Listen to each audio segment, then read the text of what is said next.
You are about to listen to my conversation with Paul Burgmayer, who is a spiritual director. Now, what is a spiritual director, you might ask? Well, we explore this. This was a new topic for me. As it turns out, there is a long and rich history of what is called spiritual directorship, which came from the Jesuit tradition and the Catholic tradition and has now become kind of a global phenomenon, reaching beyond just Christianity into other traditions. And essentially, it is about a relationship between a director and a directee so that the directee can be with someone who gives them absolute presence, love, and companionship and supports them to understand, feel into, and evolve their personal relationship and experience with the divine. So it's an experience which sits outside of dogma. It's an experience which is about cultivating spiritual emergence. And Paul has written a book about it called The Making of Modern Spiritual Direction.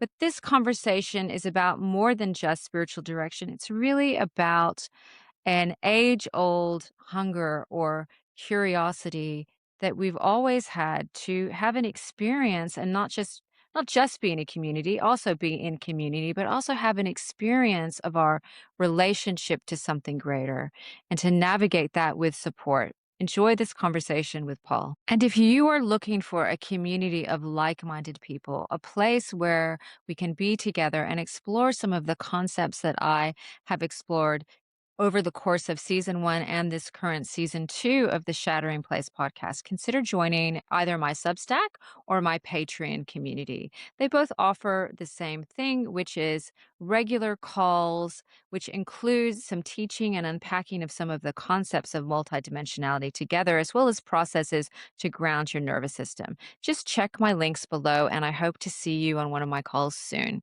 Welcome to the Shattering Place podcast, Paul. Thank you very much for having me. I really appreciate it. I find your work as a spiritual director really interesting. And it was really interesting that I came across you because until only like a few weeks before I came across your work, was I made aware that there was such a thing as spiritual direction in from the Jesuit tradition and the Catholic tradition. And what happened was a client of mine said, "Oh, there's this place called the Hermitage in south of Sydney. I'm in Sydney, Australia, where you can go and have a personal retreat and you have the option of spiritual companionship." And I said, "Well, what's Mhm. spiritual companionship?" And then I went down a little rabbit hole and understood that, even though I come from a Christian background myself, in this Catholic tradition, there is this opportunity to have someone you sit with to who helps you to discern, well, you'll unpack it for us, but to discern, the voice of God, the voice of divine, to basically facilitate your relationship with the divine. And then I interviewed recently Kimberly Braun, who was a Carmelite nun for 10 years. And I read her autobiography, two of them. And she talks about her navigating her experiences with God as a teenager through sitting with a spiritual director. So suddenly it was on my radar. And so when you kind of came into my world, I was like, I want to unpack this because it's an interesting phenomenon that there is even, it seems like, a growing interest in not just in the Christian world, because as you will explain, the spiritual directorship, it's gone beyond Christianity into other traditions. There is this growing interest in people wanting to have an experience of guidance that's outside of therapy. Mhm. So yes, welcome. And I'm so glad you're here to talk about your journey with this. I'm absolutely glad. I mean, it is right now, it's one of the loves of my life, and so I'm happy to talk about it. So, I don't know where you wanna start because it's a huge topic. So, It is a huge topic, and I want to know how you got into this because I believe you also are a teacher. You have a teaching background.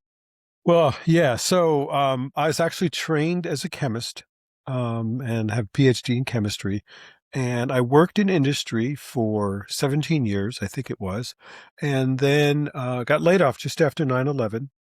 And one of those innumerable corporate mergers, blah, blah, blah.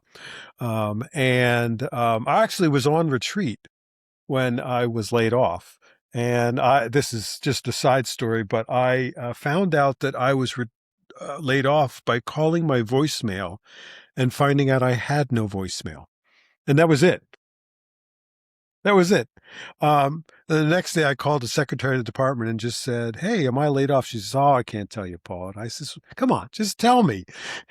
And so I finally had to find out I was laid off. And so it was great because then I got to process being laid off on retreat. But anyways, so I got into spiritual direction in my 40s.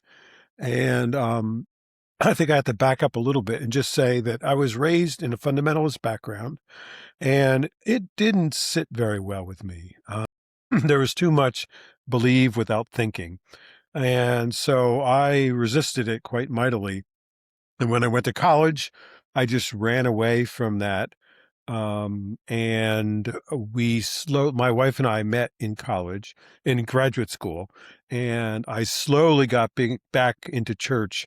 But about the time that my first son was being baptized, we were in a Presbyterian church.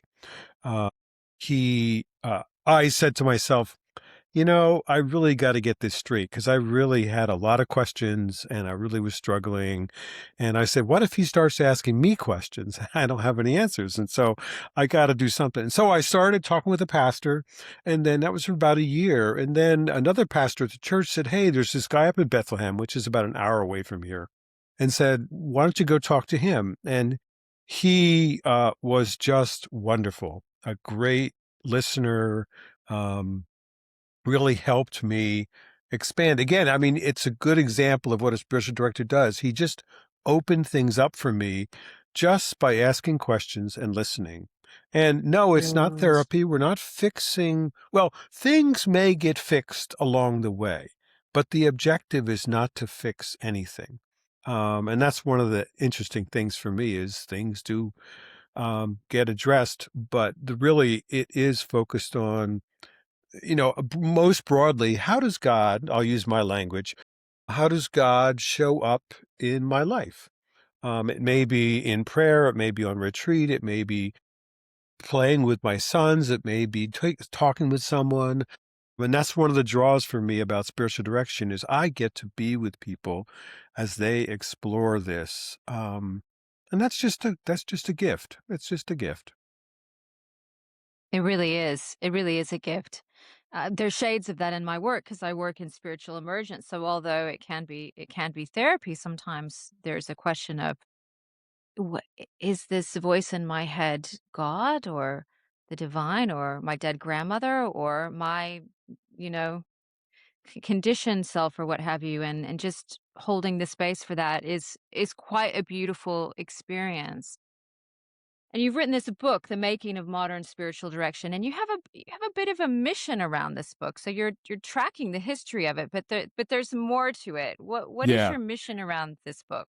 Well, it's interesting. I didn't start with a mission. I just started with here's a bunch of stuff. And so it began around 10 years ago. Someone asked me a question about how supervision, which is helping people be spiritual directors, um, how that emerged. And so I started researching a couple of places where it was used, and that got me hooked. And once I retired, about 5 years ago now, I said, let me pick this up again. And I am a researcher at heart. I love to dig and find information. And I did that. And it was so much fun. I just had a great time um, uncovering stuff. And so some of the things that showed up for me, one of the things that I thought to start, and I felt like it was validated, was that spiritual direction, in a way, I see as a response of organized religion to psychology. Psychology was just taken over the world as far as what formerly had been the business of pastors and priests.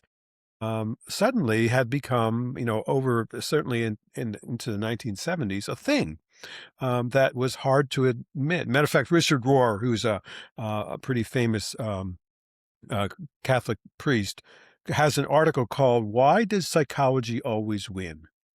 Um, and there are reasons for it. Mainly, one reason is that the culture accepts it as a valid way of addressing internal issues or inner issues.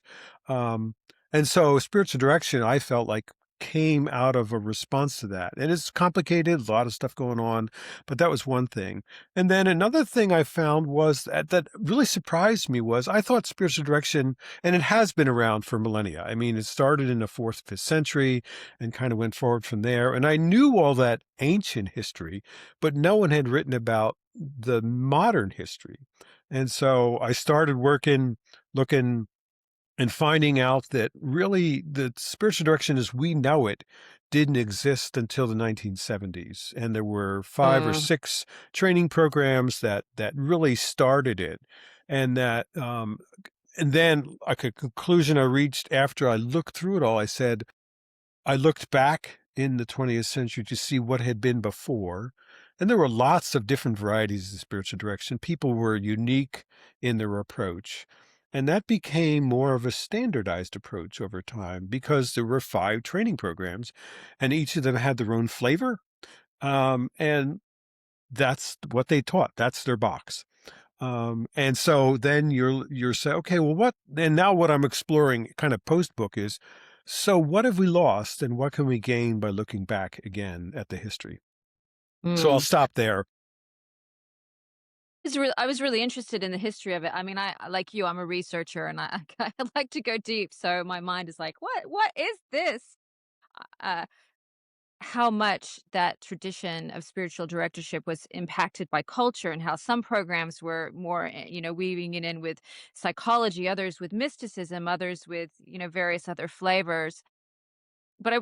I'd love to get to that, but I want to go right back to the beginning because it seems to me, as you said, psychology wins. Psychology is this modern phenomenon, but there's always been this longing for people to have someone to sit with, to work through the troubles they're experiencing in themselves and their lives. And it's, I think, in one of the training programs focused on the whole of a person's life. At one Hmm. stage in one school, it was like your relationship with God, but then others, I think it was Thomas Merton was one of the people who took it into, this is actually about your whole life. It's not just your relationship. It's a if we can accept that God is in everything, Hmm. or maybe in my language, I'd say consciousness is in everything. But if God is in Hmm. everything, it's in every part of your life. So it has to inevitably be about your whole life, not just this one thing. And it seems to me that this has always been there. People have always wanted, we've always yearned and craved that for someone to just give me guidance, help me connect to the divine. And of course, inevitably, throughout most of human history, that would happen in a more religious context. And in the West, obviously, through in a church setting and community, and then in the East and in different forms. Hmm. But then there was some time, I believe, I don't know that you went into it in your book, but there's a period of time when this question of how do we help the laity, the flock, the people, the populace, how do we support them to have this relationship with God and deepen it? Oh no, we'll have these really big events where we'll preach at them. We'll have big groups of people, we'll preach at them, and then it shifted into more one-on-one work, right? Hmm. And then it seems to me, if I read it correctly, then there was this collision with modern culture. Like, we're gonna go into one-on-one work, and then, oh my gosh, there's this whole therapeutic tradition. What do we do with that? Yeah. So let me just back up to the beginning of what you said, and that is, people are looking to talk about this stuff that they experience. Maybe it's trauma, maybe it's, some sort of mystical experience that they had. And so my people meet and they sit across the room from me. Um, and I can't tell you the number of times people have said to me, there's nowhere else I can talk about this. And yes, isn't that just kind of hits you really hard? It's like, great, great. I'm glad I can be that. I'm glad I can be that person for you that you could share this. And that's the art of doing it is to be able to just listen to them where you feel moved. What do you feel like should be followed? Uh, just kind of feeling it out with them, what's going on. Mm, So, mm, to me, that's the heart of it is that there are things that people want to talk about. And psychology doesn't really go there. So, and uh, it's the openness of it that makes it work, that you just say, okay, what do you got? I'm not going to say anything about what's right or wrong, or that's just not my role. Yes, and there's a danger, particularly if it's a mystical experience. There's a danger in psychology, psychiatry, that that will be pathologized, and that the orientation is we're looking for something being wrong rather than accepting there's a process underway. That's the Hmm. fundamental difference. And I know with Kimberly Braun, my guest who was the nun, when as a teenager she was having really mystical experiences. She was reading Teresa of Avalon. Yeah, that's Avila. right. And Hmm. yeah, and other texts, and having these numinous experiences and feeling Hmm. this what we termed it intimacy with the divine. And she went even her spiritual director was like, didn't know what to make of it. Obviously just maybe not the right person, right? But Hmm. that's what was happening, because it was mystical, it was numinous, it was beyond the Hmm. ordinary. Just wanting to have space to talk about it openly without it being pathologized. It because what you've said to me is the first thing you do is you believe them, and that there's so much power in that, right? Hmm. Yeah. Yeah. Yeah. I think that, I mean, I have had my own experiences enough to know, yeah. Um, uh, are they real? Well, they're real enough for me. And that's where I come from. And if this person says I had this experience or I felt this, and I'm like, yeah, let's talk about it. Because I'm just not going to go anywhere that's going to disregard that experience, because it leads them somewhere, that, it takes them someplace new. What's wrong with that? Um, so Mm. that's how I Yeah. am about it. And of course it's not just the mystical experiences, it's it's what other kinds of experiences? Just life, I Yeah. So, guess. I mean, a lot of people just talk about where they experience God in their lives, people with their children, young children, their parents as they're aging or as they're dying. I know that, a lot of people are very serious about the Bible. And so, what is the story there? It's interesting that, one of the things I'm thinking about now is the role of narrative, telling a story. And so, when you listen to someone's story, there's a power in the listening, and there's a power in sharing it, in that there's this thing in their head until it comes out and it's a voice going to someone else. It doesn't quite have the reality. And so there's a enlivening of the story by the sharing that goes on. And then, I mean, I would argue that's what you're doing here, with your podcast. Yeah. Yeah, absolutely. With a podcast, hearing stories, also with clients. And one of the things I often say to my clients is healing isn't just something that happens in therapy. Even if it's something big like trauma, it's life is healing. Experiences can be healing. Doing a dance class can be healing. Painting can be healing. A conversation with a friend who just really hears you, that's healing. Healing is found in everything. Yeah. Absolutely. Absolutely.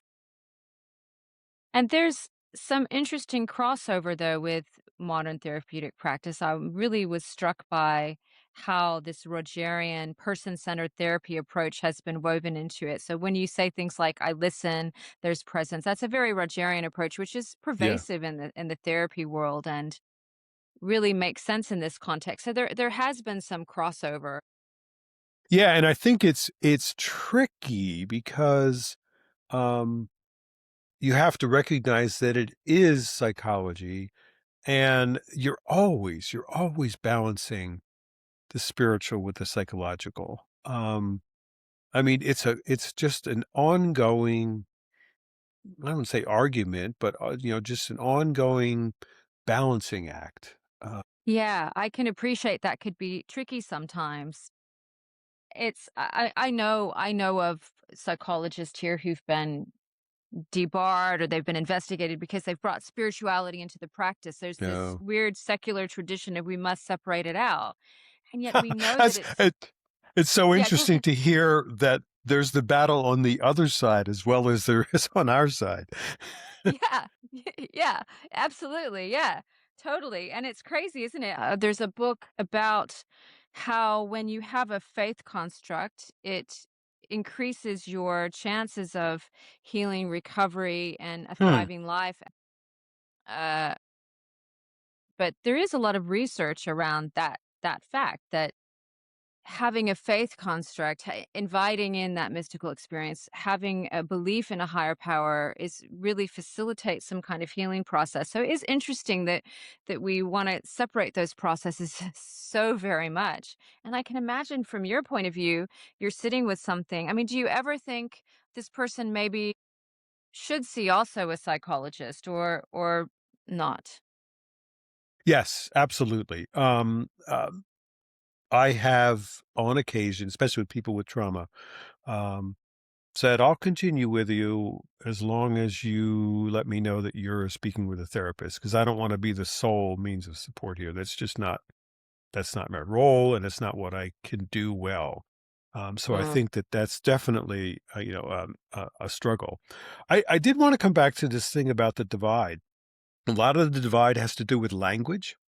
Um, and you said within a particular faith tradition, and I think that's a big deal. So I know, for instance, I know the Bible somewhat. There are people who know the Bible very well, and they immerse themselves in it. And so one of my roles with them is to help them immerse themselves, maybe in a new way, but still following that tradition. And so it is a matter of identifying their language and their kind of faith thoughts, and then following that. So there's a lot of, when you first meet with, I tell people it's going to take 6 months. We meet monthly usually.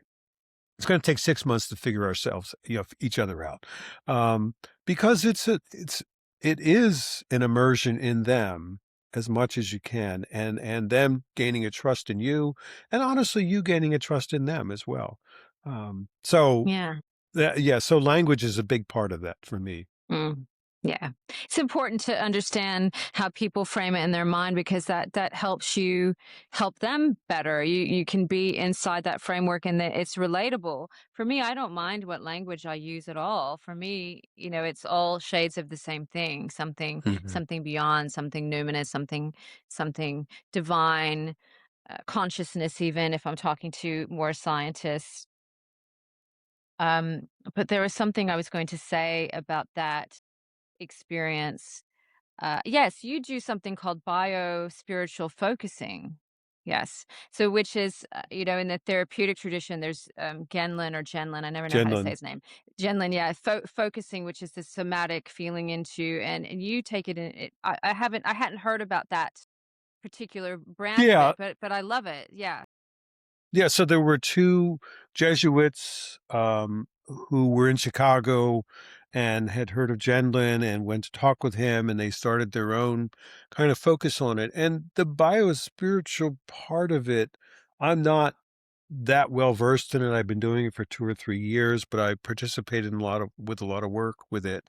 Um, and one of the unique features for me, and I'm sure somebody will correct me if I'm wrong here, but one of the unique features for me is that the biospiritual focusing um, has a central premise of you always bring in a loving, caring presence into the focusing session. And Mm. so there is that kind of, yeah, it's Christian-ish, um, sense of, there is something here that cares for you. And so that's part of what goes on. Um, I like the focusing because it allows the body to speak in a way that many other forms of spiritual direction don't. Um, it's like a direct line to the body that you can get there other ways, but I think this is a good, efficient way of doing it. Yeah, I agree. I feel that the body is a portal. I talk about this in episode 2 of my season 1 podcast, where the body is a Hmm. portal between the seen world and the unseen world. and it can manifest things for us that give us an indication of what's happening in the unseen world. And it's very much woven into Christian tradition, though, isn't it? With stigmata and various other experiences, Hmm. people can have very somatic experiences of divine energy. I know Kimberly Braun has a lot of stories about this in her autobiography from being her time being a Carmelite nun. Hmm. Yeah. So I mean, for me, a lot of my experiences are bodily or gut or whatever. I mean, that's where they come from for me. And I think that's part of what people need to learn over time is where do you experience, where do your experiences get generated? A lot of people are in the heart. Um, Hmm. there are people who think their way into spiritual experiences. I know that's true, although some people would disagree. And then for me, a lot of it's the body. I mean, one story I tell is I was on retreat at this wonderful retreat center, which is now closed up near Reading, Wernersville. And I was on the fifth or sixth day. It's usually the fifth day is out of eight is usually the magical day. It's when things start to happen. And I was outside walking around and I just had this urge. I had to get into the chapel. I was driven into the chapel. Um, it wasn't a thought. It was just literally like pulled there. And it was real. And it was not anything that I was thinking about. I literally was pulled Yeah. into that. So, Beautiful. yeah. Yeah, that happens, and people have these experiences. I had a different experience I talk about, is episode 10 of my first season, where I shared when seeing an angel when I was a child, and it was the most real thing that's ever happened to me. I was praying for wings, as you do, Mm. and I won't tell the whole story because you can go listen to my whole story, the story behind the podcast, why I started it. But anyway, this angel appeared in my grandmother's backyard and she spoke to me and I remember running inside and saying to my grandmother, "Oh, an angel just appeared." And she told me, I probably fell asleep like on the swing set, playing ball, kicking a ball around. I don't think so. And it was so real that I wanted her to come back and tell me more. So I'd get my little chair and I'd sit in the same spot and wait for her, and then I'd even at my then when I go to my home, I would sometimes wait for her. I'd bring snacks. I'd sit there for an hour or 2 and just wait. I was very, you know Uh, and no one made sense of it for me. No one made sense of it for me. Everyone's like, "Oh, this child," and then this is why we need people we can speak to who have a bit more wisdom and understanding to go, not to interrogate you on the reality of it, but to ask you, actually, how did it change you? yeah. How did Yeah. it change you? How do you walk differently in life having had that experience? Mm. Yeah. And it takes all kinds. I mean, it really does. Over the years, I've met enough people to say, boy, I mean, it is so much fun for me just to see how many different ways God can show up. Yeah, It's just yeah. amazing to me. In a earlier part of the tradition, and I know we've spoken about this before when we first met, but there is this I forget what it's called, this Ignatian kind of series of experiences you can have. That's Spiritual part of exercises. So the the Ignatian spiritual spiritual, exercises. yeah. Could you share that? I just find that so fascinating. And do you still do that? Is that still considered a yeah? Yeah. So just to answer the last question first, yes, I still do it. I do it with um, usually two people a year. It's a rather intensive process, takes a lot of time, and so but the uh, so Ignatius of Loyola developed these exercises, actually adapted them from earlier tradition. There were spiritual exercises, and he made them into something that helped him form and train his own priests, the priests that were in his order. And so that was in the 14 and 1500s, somewhere around there. Mm. And it's undergone a lot of different ways of being. And again, that's what I talk about in chapter 3 of the book about how it was itself transformed in the 20th century, mainly due to Vatican II in the 1960s. But in the spiritual exercises, it is a series. He calls it, it's just like doing physical exercise. except for its spiritual exercises. And so he has, there are 4 metaphorical weeks. When I do it with people, I don't do it in what's called a closed retreat where it goes over 30 days, 4 weeks. It's more like you spread it out over 9 months.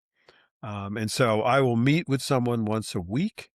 We'll talk about their prayer during that week. I would have given them some set of exercises to work with. They're mostly all biblically based.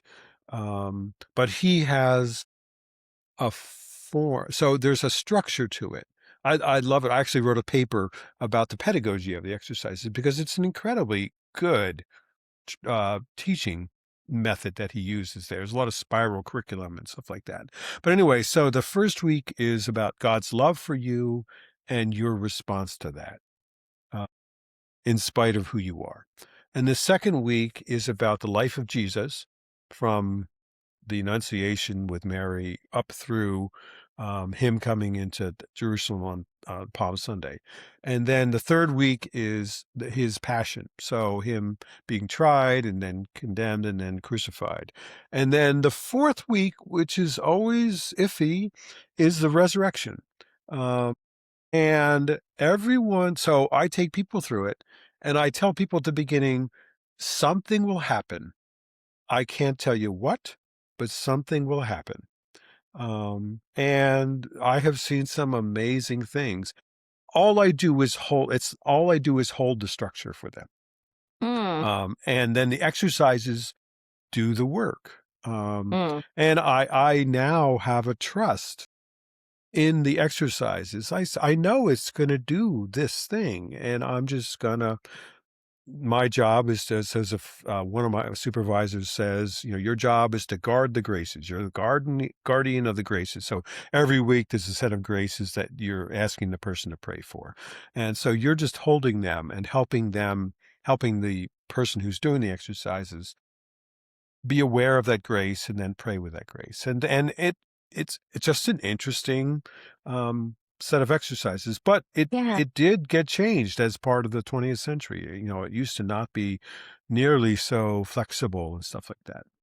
Yeah. Sounds like a vision quest, I it sounds It, like a it well, vision yeah, quest. it is. Matter of fact, I mean, the movie Wild. I was trying to think who's the but there's a woman who walks the Pacific Oh, yes. Trail. I think I've read the book. Yeah.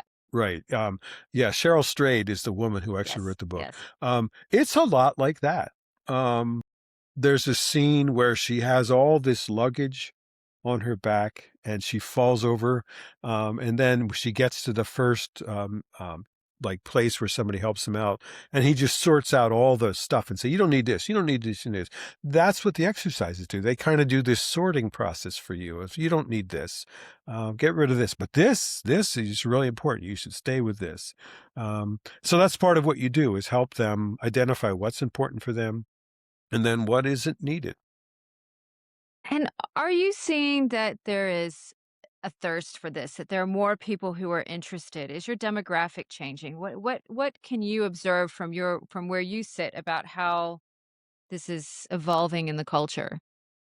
Yeah, I would say it, even within a church, it is not something that is very well known or very well accepted.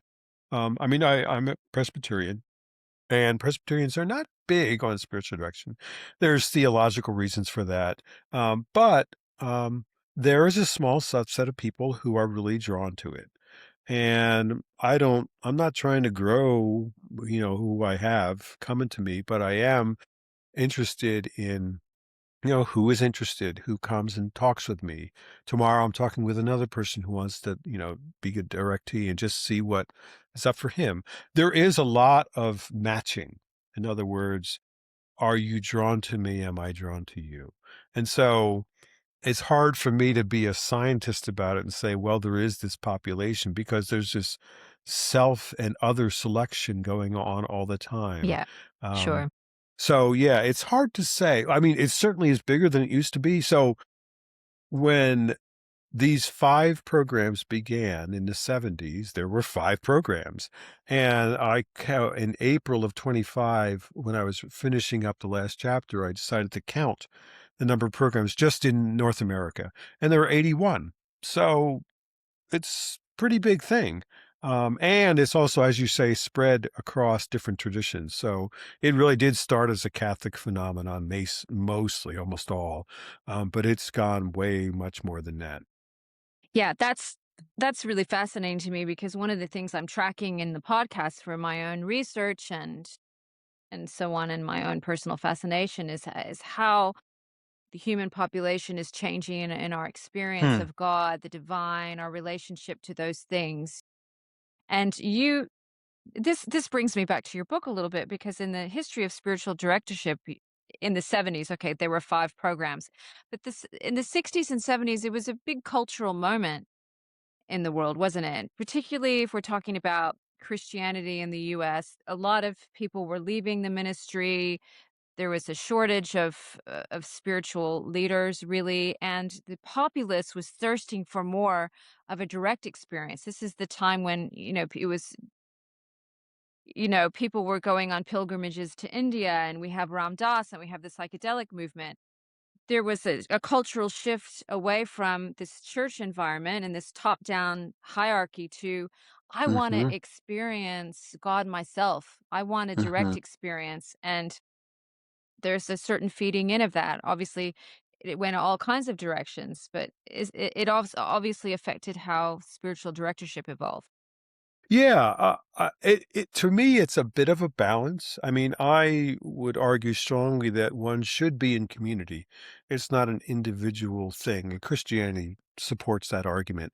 And so when I meet with people, there are some people who are doing their own thing, um, and I'm not pushing them to join a church, but I do think it'd be good if they did.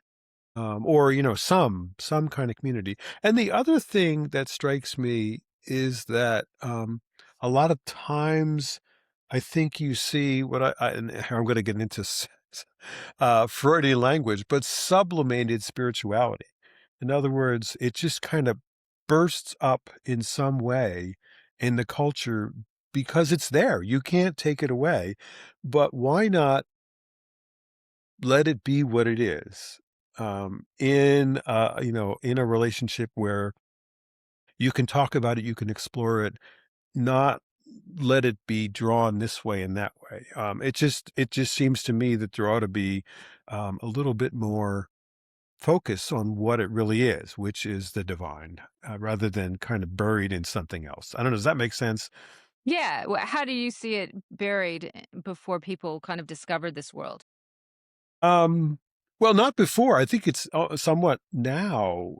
There's a lot of people who are into this or into that. And I listen to them. I listen to their passion about it, and I think, that sounds awful spiritual. What if we were to talk about that? And how would that help if you could be more clear in yourself about what's going on? Yeah, yeah, Um, then I think that would, um, might help some. yeah. Part of the gift of this is being able to openly talk about one's spiritual relationship to self, to God, rather than having it just be either not named in themselves, and then there's all this internal frustration or confusion. Like, was that an angel I saw? What was that? But I hear you. It doesn't replace community. They're Mhm. two separate things, and humans need community, of course. I am, however, particularly fascinated with the growth of this from 5 training programs to 81 training programs, and how it has gone from a Jesuit tradition and then a Catholic tradition into, I think the word is ecumenical, right? It's gone Mhm. across Christianity and then beyond that into even Yeah, Eastern. right. Yeah. Yeah. And, I mean, it isn't like there weren't those, uh, functions in other traditions. There have been gurus and in Hindu tradition and stuff like that. But the spiritual direction movement has for better or for worse, has put a structure around it, and allowed people to anchor themselves in it. What I like about the structure is that it seems to me, I mean, maybe this is just you and your approach that I'm gleaning through the book, but it seems to me that the structure is a little bit forgiving and allows for it's separate from dogma, right? It allows Oh, for a personal experience. Yeah. mhm. Yeah, I mean, coming back to the exercises, that's exactly what the exercises are about. So you could have the exercises, frankly, are focused on Jesus. That's what they're about, and the human Jesus. And so I tell people, some people come and say, "I want to do the exercises. 'Cause I want to get to know Jesus better." And I said, "Well, you are going to get to know Jesus better. You walk with Jesus, you talk with Jesus, you argue with Jesus. I mean, all these things happen, and that's the putting literally flesh on the spirit of this thing. And so Jesus turns from this ethereal something or other to this human that you've walked with and talked with. Um, and it's just in you now. It's in your bones as something that you wouldn't have otherwise. And so that's that one of the gifts of the exercises is that sense. I don't know if that answered your You, question. I think I got a little off. yeah, you partly answer my question, uh, that it brings in that personal experience, but I take on board that there are different kinds of different spiritual directors have different they've been to a different one of the 81 different training programs. So some might have a more of a flavor of, they're bringing in Rogerian approach to therapy. Others are drawing on Christian mysticism and so on. And then when you bring in, kind of the Eastern traditions, there's something else. I don't even know what that looks like, but I guess my point is that it's a space for experience rather than learning, training, dogma, and even Yes. even when you're doing these Ignatian spiritual exercises, right? It's an experience. You're not being Right. given Right. a list of right and wrong. You're invited to go into this vision quest, I'm going to call it. Yeah. Yeah. No, and Ignatius was pretty clear about that. He says you have to experience this. Matter of fact, there's this thing called application of senses at the end of each prayer period where you've done something and you are supposed to, okay, what does it smell like here? What does it, feel like? What's the temperature like? All these things so that it becomes more solidly yours. And so it is experiential in the deepest way. Mm. And even in an Eastern tradition, which w- w- when we think of the contemplative traditions like Buddhism, Hinduism, and so on, they're called contemplative because the emphasis is on this personal, direct experience of the divine.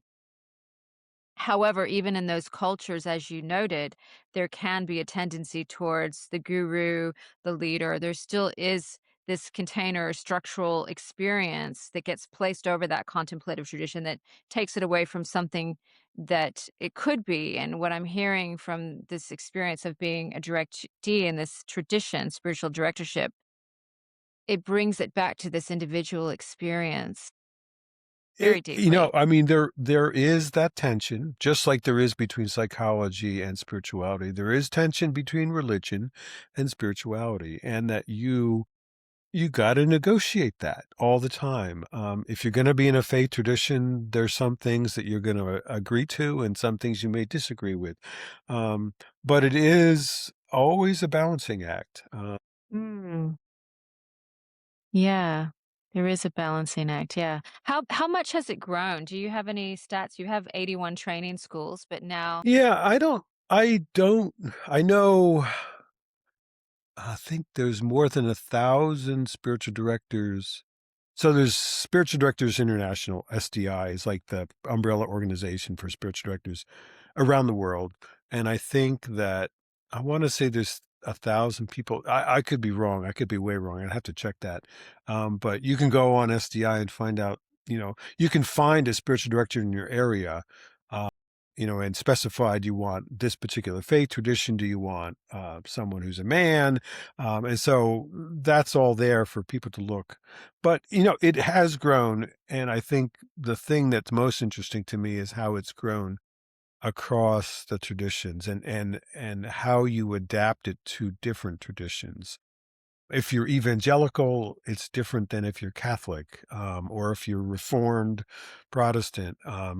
They all have their different flavors. I mean, that's what I Of talk about, course. flavors. Mm, Yeah. mm. And Paul, how has it changed you being in this work for as long as you have? Oh, um,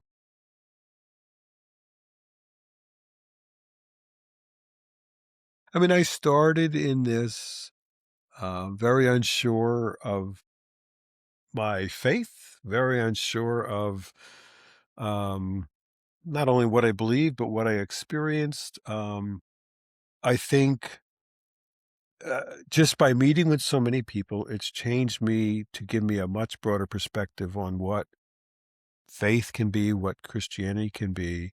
I think that's number one. Number two, it's made me a much better listener. I can listen now in a way that was not. Now, maybe that's me just getting older, but that's part of it. I love being with other spiritual directors. My when I first thought about becoming a spiritual director, my first spiritual director, Barry Young, um, said to Paul, "I just want to let you know it's a lonely profession uh, because you meet with a person at a time, and you're not really meeting that with colleagues." And so, I love being in community with my colleagues because we have this language, only we understand it. And it's great to kind of sink into that. So I have a community that I wouldn't have had otherwise. So I think those are some of the things that I've mentioned. And how has it changed how you understand how faith can be experienced? The breadth of it. Um, you know, one person will say this and they use this language, and another person will say something very different. I had this may illustrate it. So I recently did a retreat. I was help leading a retreat, and they, for some reason, the people who were leading the retreat said, "You're getting the atheists." So I had three atheists that I met with, and it was the most fun I've had in a long time because I had to be so careful with my language. Uh, I couldn't use any God language. I just had to kind of follow it. And so, um, that's the fun of it, is seeing how you can, um, adapt to who they are in a way that lets them grow how they're going to grow. And, are you successful? It's tough. Um, every time you open your mouth about God, you're saying something about who God is, and so you just have to be really careful. But it was just a good experience for me to say, "Oh, so it's even broader than I thought." There's this experience with people who don't believe in a God or are struggling to find out where God is for them. Now, these were young folks, so I'd be really interested to see how they develop over time. But anyway, so that's it's the breadth of it that strikes me. And I know that one of your own kind of evolutions is away from thinking that it has to be has to happen your role as a spiritual director or even the directee's experience, it has to happen in a certain way. You've evolved to hold that really lightly. How does that look for you in a session or over time? Yeah, so one of the things, I mean, I'm especially interested in what happens when I meet with someone who doesn't know what spiritual direction is, but they're interested. Either they'll approach me or I may be talking with them and I'll say, I do this thing called spiritual direction. Would you like to? Um, we'll come and talk. And it's okay. So, how do I do this in a way that I'm not unduly influencing them, that I'm allowing them to speak what they think. And so one of my cardinal rules is I don't say the word God until I hear it out of their mouths. And so whatever language they're going to use for the divine, that's the language we'll follow. But I don't want to impress that in any way on them. So that's the dance. It is a dance of sorts. If someone listening were thinking, is this for me or not? How would you articulate how someone might know that this might be a helpful, nourishing experience for them? No matter their background, no matter their Right, right, tradition. right. I mean, I think someone once asked, this was the way back in history, like in the 60s, Um, yeah, really ancient. Um, uh, they really need two things. One is they need an inner life, and then two, the courage to speak about their inner life. Uh, and that's really it. Um, so, and then, sometimes you can help with the second.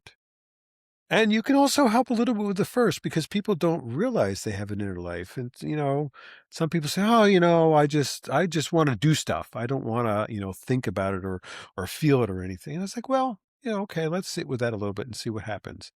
But so though, yeah, those are the two things. That's Mhm. all you need, really. Amazing. Yeah. If someone is sitting with, I have these things I might want to share, I don't know if I should see a therapist, psychologist, or a spiritual director, or both. How would you support that decision? Well, if you're looking to fix something, and maybe this is prejudicial towards therapists, but go see the therapist. I'm not here to fix things. And like I said, things may get fixed because of, but that's not my Mm. role. Um, I think, that there's a picture there's like some schematic where somebody's head pops off and things kind of come flying out. I think that's maybe what the spiritual side of things are. It's like the lid is off and the sky's the limit. Let's just see what happens. So you're not trying to put anything in a box. You're trying to actually open the box. And I think that that's what a spiritual director can do is help you open the box and then take things out and say, huh, that's cool. Or, now throw that one away. Beautiful. Well, I must say your work sounds really beautiful and nourishing. And how can people find you or find your book if they're interested in learning more or just exploring it for themselves? Just taking a Yeah. first step. So I mean, the book is on Amazon and you can go, there's a website. Let's see. I have a website called History of SD. It's one word, historyofsd.com. And on there's a description of me. There's a description It's of the all book. show notes. Yeah, Yeah, it's show all notes, there. everyone. Yeah. Um, and then, and there's a link there if they want to email me. I'm happy to talk with them. I mean, at this point, I really can't take more people. I'm supposed to be retired. This is kind of a joke. I tell people I do spiritual direction about half time. Um, and at this point, it's for me a struggle. But there are a lot of people, if they want to get connected with how to meet up with a spiritual director, I have lots of connections and I can point them in various ways. So that's what I would Beautiful. say about that. Well, thank you so much. All those details will be in the show notes. And thank you so much for this conversation. I've learned a lot and I appreciate the work you do. Thank you. Thank you very much. I appreciate that. I do. Thank you. You're welcome. Thank you very much.